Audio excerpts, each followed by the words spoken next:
Hello students, आज हम problems on line integral करेंगे।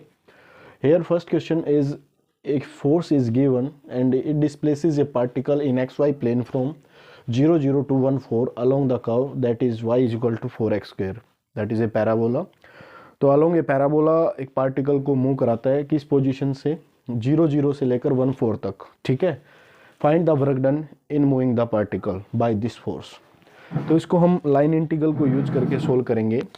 तो फर्स्ट क्वेश्चन है, here a force is given F that is equal to 2x square y I cap plus 3x y j cap.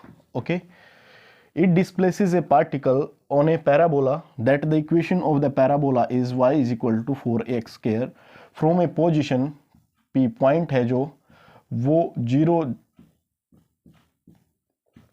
0 to 1 4 पे particle को move कराता है। तो if a force that in moving the particle along a parabola of equation y equal to 4x square from point 0 0 to 1 4, तो इसके लिए total amount of work done आपको calculate करना है। तो using line integral the work done in by the force is equals to line integral of force with the displacement that is f dot dr. Here r is position vector and r has the value क्या होता है, that is xy plus yj plus zk, xi yj और zk। अगर dr आपको चाहिए तो that is dxi dyj and dzk। ये अगर एक प्लेन के अंदर है 0 0 1 जेड तो 0 है ऑलरेडी इसके अंदर, तो इसके लिए जेड को आप यूज करो मत करो कोई दिक्कत नहीं है, जेड 0 लेके चलो, डी जेड भी क्या होगा 0। तो सिंपल आप डी आर की जगह डी एक्स आई और डी वाई जे ले सकते हो और फोर्स में भी एक्स वाई मिलेगा आपको। तो यहाँ से दोनों की वैल्यू रखो। फोर्स की वैल्यू है that is 2x square y i plus 3x y J cap dot with D r. D r is dxi plus dyj along the curve. इसको हम इंटीग्रेट करेंगे। तो दिस इंटीग्रेशन अगर हम सोल्व करें तो डॉट प्रोडक्ट क्या होती है, i का कोफिशिएंट i के साथ, ये बन जाएगा 2x square y dx plus 3xy और dy। दिस इज द और रिक्वायर्ड f डॉट dr की वैल्यू ये आ गई। अब आपके पास इस इंटीग्रेशन को सोल्व करने में एक डिफिकल्टी है, दो वेरिएबल्स आगे x और y और दोनों एक दूसरे पे डिपेंड करते हैं, यानी y डिपेंड करता है किस पे, x पे। तो आप पार्शियल इंटीग्रेशन को यूज कर नहीं सकते विद रिस्पेक्ट टू x में, y को कांस्टेंट ट्रीट नहीं कर सकते यहाँ पे। तो उसके लिए क्या करना पड़ेगा आपको, यूजिंग दिस इक्वेशन आप इसको एक वेरिएबल में कन्वर्ट कर सकते हो। जहाँ पे भी y हो वहाँ पे 4x स्क्वायर यूज कर लो, क्योंकि अलोंग द कर्व हमें फाइंड करना है। तो जहाँ पे भी y है इसमें उसकी जगह 4x स्क्वायर कर लो और dy को भी dx में लेके जाओ, तो डिफ्रेंशिएट कर दो इसको विद रिस्पेक्ट टू x। तो d का y dy होगा, ये हो जाएगा 8x हो जाएगा और x का विद ये आ गया dx और dy की वैल्यू को पुट कर दो 8x dx और पूरे जो क्वेश्चन में लिमिट रहेगी वो x की लिमिट ले लो बस, दैट इज 0 to 1। अगर आप x की वैल्यू निकालोगे y की टर्म्स में तो वो भी पुट कर सकते हो, फिर y रहेगा केवल, तो y की लिमिट 0 से क्या लेंगे 4। तो x है जो वो हमारा वेरी करता है 0 से लेकर कहाँ तक, 1 तक। तो इस इंटीग्रेशन को हम 0 से 1 तक सोल्व कर देंगे और जहाँ भी y है वहाँ रख देंगे 4x स्क्वायर और जहाँ भी dy है वहाँ पे 8x dx और इसको सोल्व कर लेंगे। तो ये क्या आ जाएगा, 0 से 1 2x स्क्वायर इंटू y की वैल्यू रखो भाई, y की वैल्यू क्या है 4x स्क्वायर, ठीक है, into dx as it is plus 3x as it is, y की वैल्यू क्या है 4x स्क्वायर इंटू dy की वैल्यू क्या है 8x dx, ये भी रख दो 8x इंटू dx। ये इंटीग्रेट आपको करना है 0 से 1, ये आ जाएगा भाई 4 2 जा 8 x की पावर 4 dx। ओपन कर लो, ये इसके साथ भी लिख सकते हो ओपन करके, 0 से 1 ये आ जाएगा भाई 12 और 8 जा 96 x की पावर 4 और dx। टोटल कर लो इकट्ठा, क्योंकि x की पावर 4 में ही दोनों टर्म, तो 96 और 8 कितना हो गया 104, यह आ जाएगा 104 x की पावर 4 dx। इसका इंटीग्रेशन सोल्व करेंगे और 104 कांस्टेंट है, x की पावर 4 का इंटीग्रेशन पता ही आपको x की 5/5 और लिमिट क्या है भाई 0 से 1 तक है, x की लिमिट 0 से 1 तक। इस लिमिट को यहाँ पे पुट कर दो भाई, तो 104 इंटू 1 की 5 1 हो गया बटे 5 और माइनस 0 बाई समथिंग 0, तो ये आ जाएगा 104 बटे 5 बाय 5, 5 2 जा 10, 5 0 0, 5 8 जा, तो this is the work done. If force in Newton, displacement in meter, then this is the amount of work done, 20.8 joule. So we have checked the answer, that is correct answer, ठीक है, that is right. Okay, समझ गए क्या है यहाँ पे? एक force given है, that is 2x square y I cap 3xy j cap displaces a particle in xy plane along a parabola, that is the equation y is equal to 4x square, and this is the point from which it is displaced 0 0 to 1 4 on the parabola पे हम इसको move कराते हैं by this force। तो work done हमें calculate करना है, तो simple work done using the line integral of force with displacement use कर लेंगे। F dot d r along the curve c that has the value d r is d x i d y j, dot product simple है, x का i का coefficient आई के साथ और Y का coefficient जे का कोफिशिएंट जे के साथ, ये आ गया। इसमें बस प्रॉब्लम ये आ जाती है आपके पास कि दो वेरिएबल्स हैं लेकिन एक वेरिएबल दूसरे पे डिपेंड करता है by using this equation y equal to 4x square. तो आप क्या कर सकते हो, y equal to 4x square put कर सकते हो और दूसरा dy की जगह आप यूज कर सकते हो 8x dx। तो हमने यही किया, एक वेरिएबल में ले आए, केवल x में इसको रख लिया, तो ये 2x स्क्वायर y की वैल्यू रख दी प्लस 3x y की वैल्यू रख दी और डेरिवेटिव dy की जगह 8x dx रख दिया और लिमिट केवल x की यूज करेंगे क्योंकि x वेरी करता है 0 से लेकर 1 तक, तो limit of x is 0 to 1। इसको सोल्व किया, ये आ गया, इंटीग्रेट करना आपको आता ही है, लिमिट पुट करो, आंसर आपके पास, ठीक है। तो this is the problem on line integral. Next problem, evaluate f dot d r where f is given. Next question पे मूव करते हैं।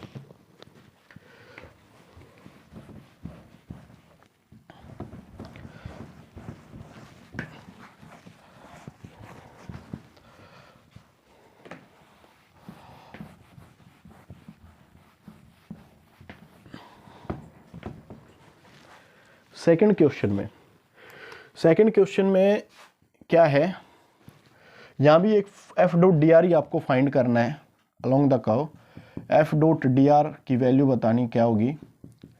ओके, क्या क्या गिवन है, फोर्स गिवन है that is x square i cap plus x y J cap and this is along a curve c and this curve जो c curve दे रखा है वो क्या है, एक स्क्वायर है जेड जीरो प्लेन में, मतलब जेड जीरो है, एक्स वाई प्लेन के अंदर है, क्या है प्लेन के अंदर है, मूव कराना पार्टिकल को, प्लेन है जेड जीरो का मतलब होता है एक्स वाई प्लेन के अंदर एक पार्टिकल को मूव कराना है और along the boundary of a square, along the boundary of a square, और बाउंड्री ऑफ ए स्क्वायर है जो बाउंड्री ऑफ ए स्क्वायर के अलोंग इनको मूव कराना है by this force the particle को, and in the plane Z zero where X की value 0, ये साइड्स ऑफ द स्क्वायर हैं, y equal to 0, x equal to a and y equal to a।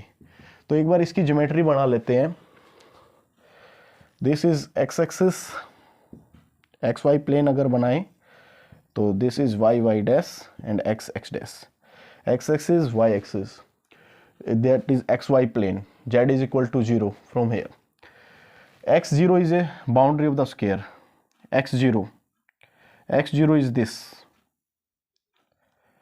this is x0, okay, now y is 0, y0 कहाँ होता है, x axis पे, that is y equal to 0, another is x equal to a, x is equal to a, let a distance, this is a distance, then this line is x equal to a, and y equal to a, that distance a from here, that line is y is equal to a. By these sides x0, y0, xa, ya, there is a square formed. तो particle को आपको let o be the origin, इस path के along move कराना है, ओ से ए पे लेके जाना है, ए से बी पे, और बी से कहाँ, सी पे, और सी से वापस कहाँ लेके आना है, ओ पे लेके आना है। तो o a b c path के अलोंग मूव कराना है। This boundary is o a b c, boundary of a square. Okay, तो इसके लिए हमें कुछ नहीं करना, वही सिंपल है, for work done F dot d are has the value. तो इसको सोल्व करो भाई, देखो क्या होगा, सिंपल ओ ए बी सी के अलोंग अगर वर्क कराना है तो एफ डॉट डी आर की वैल्यू रखो। एफ वैल्यू गिवन है, that is x square i cap plus x y J cap, d r dot d r की वैल्यू क्या होती है, d x i cap and d y J cap. तो इसको solve करो भाई, that is d x with this, that is x square D x plus x Y D y. This integration over the surface OABC gives you the work done here। ये आपका net work done आ जाएगा। तो बस इसको evaluate करने के लिए वही प्रॉब्लम यहाँ पे आ गई, आपके पास दो वेरिएबल्स हैं, ठीक है, तो इसको एक वेरिएबल में आपको मॉडिफाई करना होगा। तो हम इसको क्या करेंगे, डिफरेंट लाइंस के अलोंग मूव कराना है, तो हम इसको ब्रेक कर लेंगे चार पार्ट्स में इस इंटीग्रेशन को। ओ से ए के लिए, प्लस ए से बी के लिए, और बी से सी लिमिट लेंगे, और सी से वापस ओ के लिए लिमिट। तो along the curve work done आ जाएगा आपका। तो इसके लिए क्या करेंगे, तो इसको सोल्व करने के लिए हम इन वैल्यूज को यूज करेंगे। नेट आपका मैं जो रिजल्ट है उसको नोट कर लेते हैं, that is the work done is, इसको ब्रेक करो, ओ से ए तक, ठीक है, ओ से ए के अलोंग मूव कराएंगे, work done for this X square D x plus x Y D Y plus this work done O से ए आ गया, फिर ए से बी, ए से बी ब्रेक कर लेंगे लिमिट्स को, ए से बी मूव कराएंगे, ये ओ टू ए बोल लो, O to A to B, A to B क्या होगा, फोर्स वर्क डन तो यही होगा, that is x square D x plus x Y D Y and plus B to C X square D x plus x Y D Y plus C to O X square D x plus x Y D Y.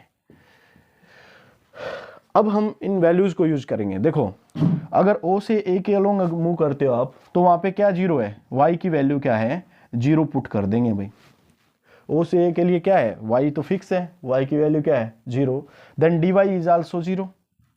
तो y या d y term में दोनों को zero कर देना इस फॉर्मूले में ओ से ए के लिए। और लिमिट क्या रहेगी, एक्स की रहेगी, क्योंकि अलोंग एक्स बचेगा केवल 0 टू, और ये वैल्यू क्या है भाई, यहाँ पे ये पॉइंट है ए आपका, तो एक्स की लिमिट रह जाएगी, दैट इज 0 टू ए रहेगी। ओके, क्योंकि अलोंग एक्स एक्सिस मूव कर रहे हो, एक्स की लिमिट 0 टू ए होगी, वाई आपका 0 रहेगा। तो यहाँ पे ये बचेगा एक्स स्क्वायर डी एक्स बचेगा, प्लस ये 0 होने से 0 इंटू समथिंग 0, तो अलोंग ओ ए केवल ये इंटीग्रेशन आपके पास बचेगा। प्लस अगर बात करें ए से बी, ए से बी में क्या है, this line is x is equal to a, x a fix है, तो डी एक्स की वैल्यू क्या हो जाएगी, शाबाश 0, क्योंकि एक्स क्या है, कांस्टेंट है, तो डी एक्स क्या हो जाएगा 0। तो ये टर्म डी एक्स 0 होने से ये टर्म 0 हो जाएगी, ये बचेगा केवल, that is x Y D y, x Y D y, और x की वैल्यू फिक्स है, दैट इज ए, और यहाँ पे x की जगह भी क्या रख देंगे, a, और लिमिट क्या रखेंगे भाई, लिमिट y की लिमिट रहेगी, y की लिमिट क्या है, y यहाँ पे 0 से लेकर कहाँ तक है, ये वैल्यू y की a है, तो y की लिमिट रहेगी 0 से a तक। Okay, now for the curve BC, B से लेकर C तक अगर आना है, B से C तक आना है, B से C तक अलोंग x एक्सिस ही है, तो क्या बचेगा dx। वैसे भी अगर इसको करना हो तो ये क्या है, इसके ये इक्वेशन y इक्वल टू ए की इक्वेशन है भाई, ये तो y फिक्स है यहाँ पे, इसमें y को a रखेंगे और dy को क्या रख देंगे भाई 0। जहाँ भी y है वहाँ पे क्या रखेंगे a, और dy पे 0, y पे a dy पे 0, ये टर्म खत्म हो जाएगी, केवल ये बचेगा, that is x square dx बचेगा। लेकिन लिमिट क्या रहेगी, अब y की वैल्यू यहाँ पे, सॉरी x की वैल्यू क्या है, यहाँ पे a है, a से कहाँ पे आएंगे आप 0 के ऊपर, तो लिमिट रखेंगे a से लेकर 0 तक, लिमिट क्या रहेगी a से लेकर 0 तक। Okay, next part, plus for C to O, c से अगर ओ पे आएंगे, सी से ओ पे आएंगे तो वह वाई क्या है, एक्स इज क्या है 0, तो एक्स को 0 रखेंगे, एक्स 0 रखते ही ये टर्म 0 और ये भी टर्म क्या हो जाएगी 0, नेट रिजल्ट ये आपका आ जाएगा 0। ओके, क्योंकि x 0 रखते ही ये भी 0 बन जाएगा, ये भी 0 बन जाएगा, लास्ट आपको कोई इंटीग्रेशन वैल्यू मिलेगी ही नहीं। अब क्या होगा, आपके पास ये 3 टर्म्स हैं, इसमें देखेंगे 0 से x² dx है, इसमें a से 0 x² dx है, कैंसिल हो जाएगा, नेगेटिव वैल्यू एक दूसरे की। अरे a टू b अगर फंक्शन है, b टू a अगर फंक्शन है, तो दोनों एक दूसरे से क्या हो जाएंगे, कैंसिल हो जाएंगे। नेट रिजल्ट बस ये देगा, that is 0 to a y dy। तो ये कांस्टेंट है बाहर, y का इंटीग्रेशन क्या होगा, y²/2, लिमिट लगा देंगे 0 से a तक, तो a बाहर है ही, ये क्या हो जाएगा a का स्क्वायर/2 minus 0, that is a into a²/2, that is a³/2। This is the required work done in moving the particle along the boundary of a sphere, that is a³/2, correct answer. ठीक है, तो कुछ नहीं करना आपको, simple f dot dr की general value ली, इस integration को along the boundary of sphere move कराना था, तो y a force, that force is this, work done is always this। इसको हम ब्रेक कर लेंगे, o से a, फिर a से b, b से c और c से वापस o, और उनके लिए जो जो वैल्यू हैं, o से अगर a जाएंगे तो उसके लिए y क्या है 0, dy की जगह क्या रखेंगे 0, तो y को 0 कर देंगे इस इक्वेशन में, यहाँ y 0 होते ये बचेगा x² dx केवल, प्लस अगर हम इसके अलॉन्ग जाएंगे a से b, a से b के लिए क्या है, x equal to a fix है, dx 0 है, जहाँ भी dx वहाँ 0 रख दो और जहाँ x है वहाँ पे रख दो, क्या बचेगा ay dy, और y की लिमिट क्या होगी, 0 से चलता है y, a तक जाता है, 0 से a। फिर b से c अगर मूव करेंगे, b से c के लिए क्या है, y की वैल्यू फिक्स है a, dy की जगह 0, y की जगह a, dy की जगह 0, तो ये 0 हो जाएगा, और यहाँ y होता तो उसकी जगह a रखते, तो सिंपल x² dx बचेगा, और y की जो लिमिट है वो a टू क्या हो जाएंगी 0, a टू क्या हो जाएगी 0। नेक्स्ट, इसके लिए, इस बात के लिए x को क्या रखेंगे 0, तो dx क्या हो जाएगा, वो भी 0, तो dx से ये 0 हो जाएगी, x इसमें भी ये भी 0 हो जाएगी, तो ये कोई इंटीग्रेशन में पार्ट नहीं लेगी वर्क डन में। तो नेट वर्क डन आप इनको सोल्व करेंगे, ये 0 a टू b फंक्शन है, ये b टू a फंक्शन है, दोनों लिमिट्स कैंसिल हो जाएंगी सेम फंक्शन के लिए, मतलब आंसर 0 आ जाएगा।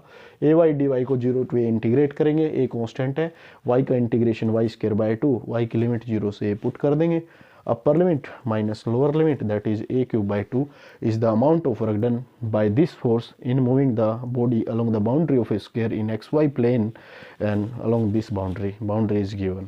तो ऐसे हम वर्क को निकाल लेंगे। नेक्स्ट क्वेश्चन 3 पे मूव करते हैं, question number 3।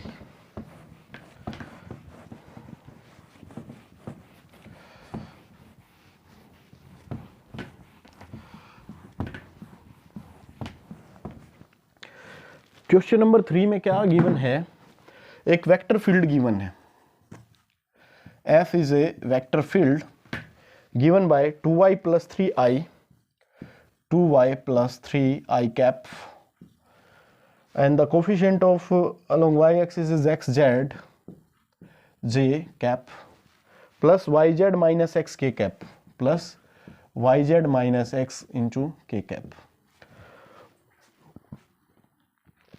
f dot d are आपको कैलकुलेट करना है ओवर ए कर्व सी, ठीक है, along the curve C, and this curve has the value of x, x को आपने यूज करना है 2t, y is equal to t and z is equal to t cube। मतलब x, y और z t पे depend करते हैं, x is time के 2 टाइम्स पे, और y इक्वल्स टू t पे डिपेंड करता है, और z equal to t cube पे डिपेंड करता है। तो along the curve from t0 to t1 आपको इंटीग्रेट करना है, t0 टू t को 1 तक लेके जाना है। तो ये तो बहुत आसान रहेगा, क्योंकि आप x भी t की टर्म्स में हो गया, y भी t की टर्म्स में हो गया, और z भी t की टर्म्स में हो जाएगा, और dr dx dy को भी t की टर्म्स में निकाल के लिमिट सिंपल 0 टू 1 पुट कर देंगे, dt के t के रिस्पेक्ट में इंटीग्रेट हो जाएगा, that is the net amount of this work done if f is force. तो this c along the curve f dot dr has the value that is f 2y plus 3 into dx क्योंकि dr has the value in space dxi plus dyj और plus dzk।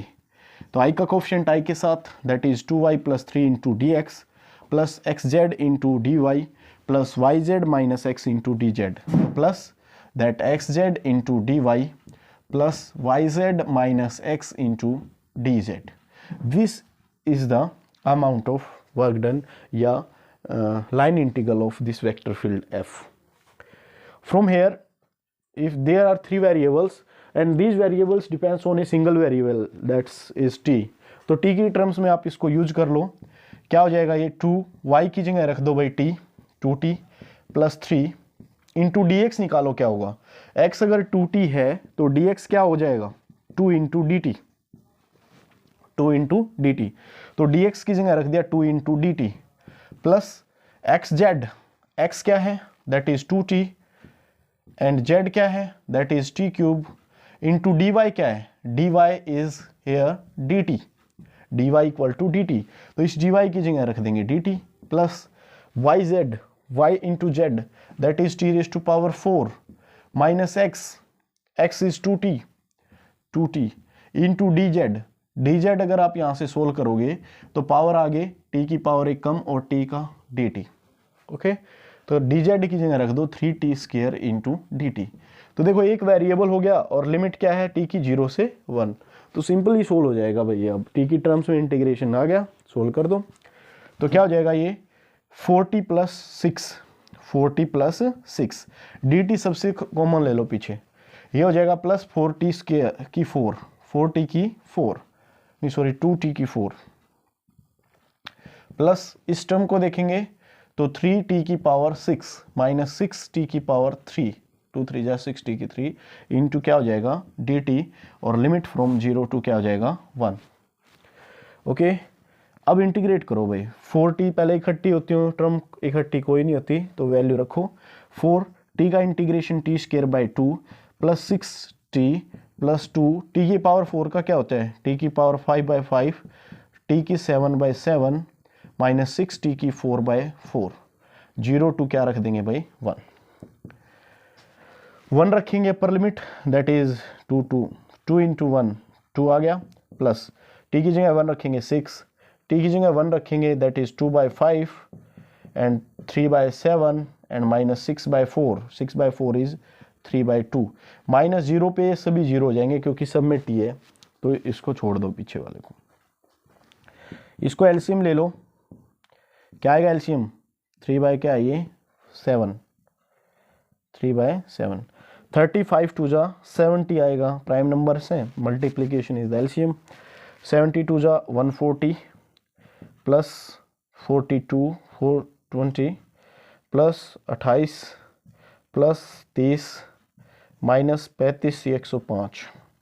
ठीक है इसको solve कर लो भाई। Solve करेंगे 140 420 560 590 590 और 28 618 590 और 28 618 माइनस 105 बाई 70। तो यहाँ से इसको सोल्व करेंगे तो 513 बाई 70 7 से 7 7 जा 49 2 7 3 जा 21 7 2 जा बाई 10 भी बचेगा दैट इज 7.32 टाइप से आगे भी सोल्व कर सकते हो। That is the line integral of force F dot d are. Next question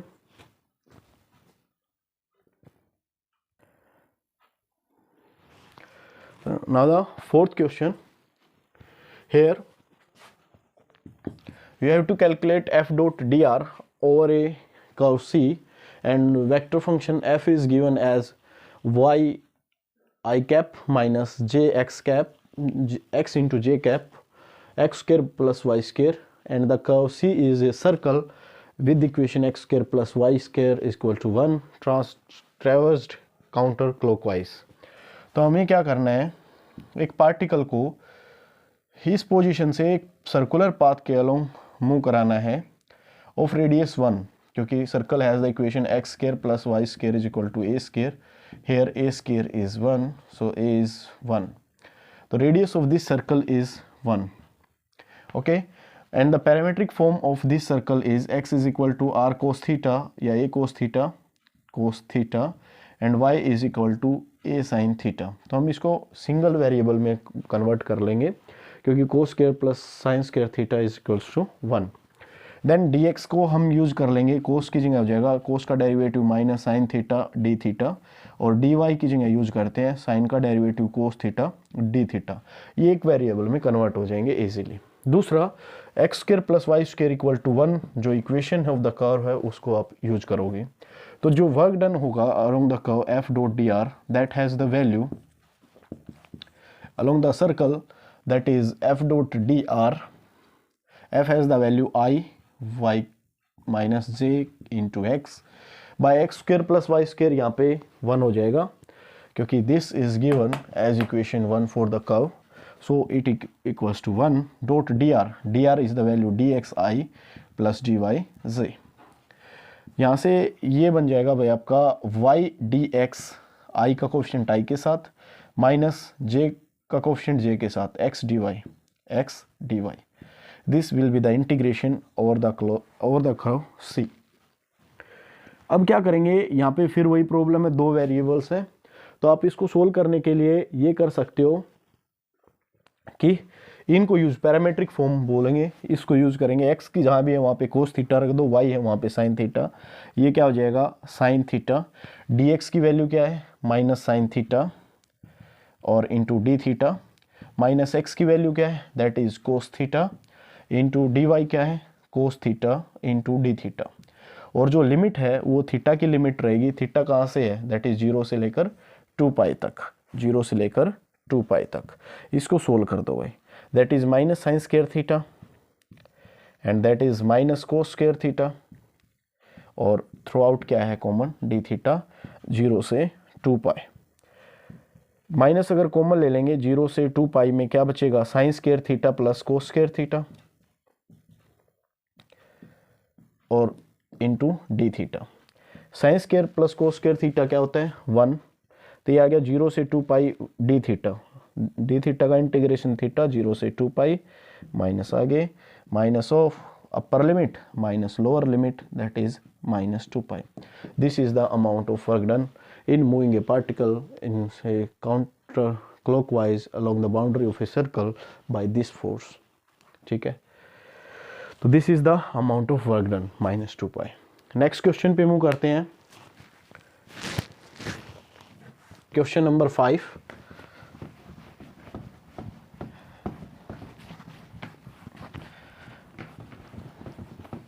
ये प्रॉब्लम्स बहुत यूजफुल रहेंगी आगे, तो हर एक प्रॉब्लम आपको आनी चाहिए, हर टाइप की प्रॉब्लम को सोल्व कर लेना. So that a vector field this. 5th question में क्या दे रखा है, एक वेक्टर फील्ड गिवन है that is 2x into Y square plus Z cube I cap okay plus 2x square Y J cap plus 3x square Z square K cap is a conservative field. तो हमें पता है कि conservative field के लिए क्या होता है, क्लोज इंटीग्रल लाइन इंटीग्रल और a close surface is 0 and that can be checked by using the cross product of the vector given. Here if this is conservative field then curl of this is always 0. Using Stokes theorem हमने निकाला था curl of f क्या होना चाहिए 0. तो यहाँ से curl of f निकाल के देखो, अगर ये 0 आता है तो हम बोलेंगे कि ये कंजर्वेटिव है. तो कर्ल ऑफ f निकालने का तरीका है that is i determinant method से जे के करली बाय करली x करली बाय करली y करली बाय करली z. i का कोफिशिएंट क्या है that is 2x y square plus z cube that is 2x square y and that is 3x square z square. इसको सोल्व करेंगे तो i cap into with respect to y इसका derivative 0 minus with respect to z इसमें है ही नहीं 0 minus j cap into with respect to x इसका करेंगे तो 6x z square minus minus इसका विद रिस्पेक्ट टू z करेंगे तो इसका 0 रहेगा that is 3z square 2x से multiply 6x z square plus k cap into row column छोड़ो विद रिस्पेक्ट टू एक्स करो, दैट इज 4, 2 2 जा 4xy, minus with respect to y करो, y करेंगे तो इसका तो 0 रहेगा, दैट इज 2y, 2 2 जा 4xy, ये आ गया भाई 0। तो curl of a vector field is 0, then this field is conservative. तो पहला था यही था, शो करके दिखाना है कि this field is conservative field.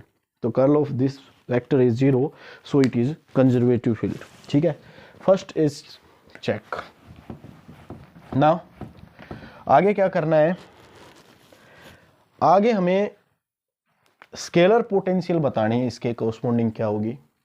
तो as we know that if curl of a function, vector function is 0, then this, as curl of gradient of a scalar function is always 0, तो f can be written as gradient of a scalar function, that is phi।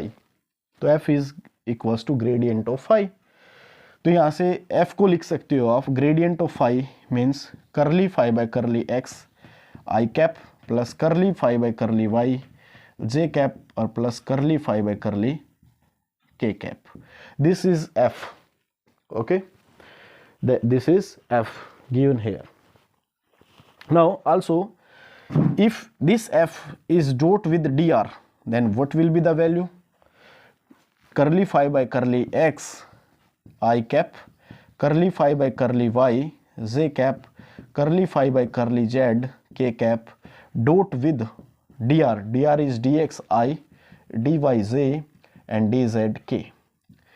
तो this dot product of f with dr या del phi dot with dr gives you curly phi by curly x into dx plus curly phi by curly y into dy plus curly phi by curly z into dz. This is the definition of total derivative. It is equal to derivative, total derivative of phi, ये d phi के equal होगा भाई। क्या होगा, ये d phi के equal होगा। तो आपको ये पता लग गया कि जो d phi है, total derivative of the gradient of the surface phi, यहाँ से this is total derivative of a function d phi is equal to curly phi by curly x partial with respect to x into dx, partial with respect to y into dy, partial with respect to z into dz. This is the total derivative of a function phi. So d phi is equals to this value, and this is what it is, f dot dr, yeah, that is grade phi dot with dr. पीछे भी कर चुके हैं, grad phi dot with D r equal to क्या होता है, D phi के equal होता है। तो यहाँ से आपको डी फाई की वैल्यू क्या मिलेगी, that is this value. Okay, तो D phi is equals to F dot with D R, F dot with D R. तो curly phi by curly X G X plus curly phi by curly Y D Y plus curly phi by curly Z D Z. तो क्या करेंगे, इसको with respect D r के साथ dot करा दो भाई, ये डी फाई आ जाएगा, एफ डॉट डी आर के इक्वल होगा डी फाई। तो डॉट कराओ एफ की विद डी एक्स के साथ, that is 2x into Y square plus Z cube into d x plus 2x square y into d Y plus 3x square Z square into d z. This will be the d phi. तो integrate अगर इस d phi को हम कर देंगे तो that will be the scalar potential. तो इसको इंटीग्रेट करेंगे, that becomes phi, that is integration of F dot d r. ठीक है, that is integration of F dot d r, integration of this that is 2x y square into d x, इकट्ठा कर लिया इसके साथ, plus Z cube into क्या है d x plus 2x square y into क्या है ये d Y plus this is 3x square Z square into d z, integration of this. Okay, अगर इस इंटीग्रेशन को आप कर पाओ तो that will be the scalar potential. ये वैसे होगा नहीं ना, आपके पास कोई कर्व की इक्वेशन है, एक्स वाई का कोई रिलेशन है, लेकिन आप इसमें एक चीज़ देखते ऑब्जर्व कर सकते हो, एक्स स्क्र का डेरिवेटिव क्या होता है 2x, ठीक है, और वाई स्क्र का डेरिवेटिव क्या होता है 2y। तो ये क्या है, यूवी रूल से अगर देखो तो ये derivative of x square y square है। अगर आप derivative of x square Y square निकालोगे तो क्या होगा, x square as it is y square का 2y और प्लस वाई स्क्वायर का 2y और y का dy भी, प्लस एक बार Y square as it is क्या होगा डेरिवेटिव। तो ये आप लिख सकते हो कि ये डेरिवेटिव ऑफ एक्स स्क्वायर क्या है, वाई स्क्वायर। बिकॉज देखो x square as it is ये रख दिया, वाई स्क्वायर का होगा 2y और dy plus y square as it is x square का होगा 2x वाई स्क्वायर। तो आप इसको लिख सकते हो it is derivative of x square Y square. Integration आ गया है, प्लस ये क्या है, अगर इसको देखो जेड क्यूब का डेरिवेटिव ये रहा, ठीक है, यहाँ पे x और होना चाहिए या नहीं होना चाहिए,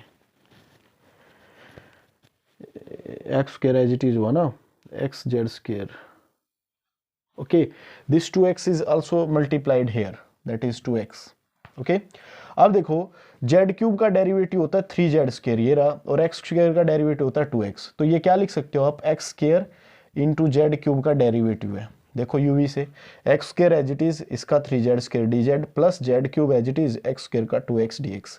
तो आपको ऐसे लिख दिया, इस इंटीग्रेशन को ओपन कर लो, d से integration cancel, that is x square Y square plus ये d से cancel X square Z cube और plus constant value that is 5। So the scalar potential is, find the scalar potential. That scalar potential has the value phi x square y square plus x square z cube plus c. This is the scalar potential which is required. And also find the work done in moving the particle from, तो हमें work done और निकाला है, तो work done is similar, this is the work done, क्योंकि work done हमें देखा था integration of F dot d r जो हमने अभी सोल्व किया है, that is this value has the value x square Y square plus x square Z cube, ये आ गया वर्क डन। लिमिट कहाँ से कहाँ है, -1 to 1 से लेकर 2 3 4 पे मूव कराना है हमें।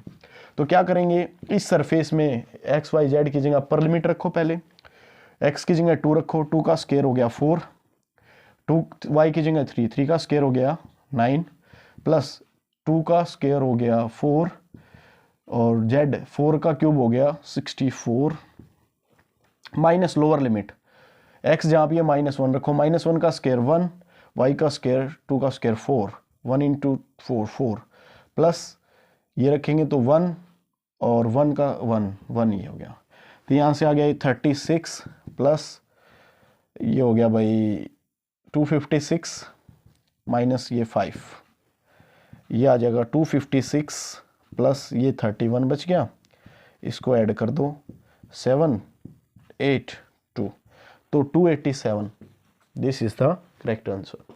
Thanks for watching.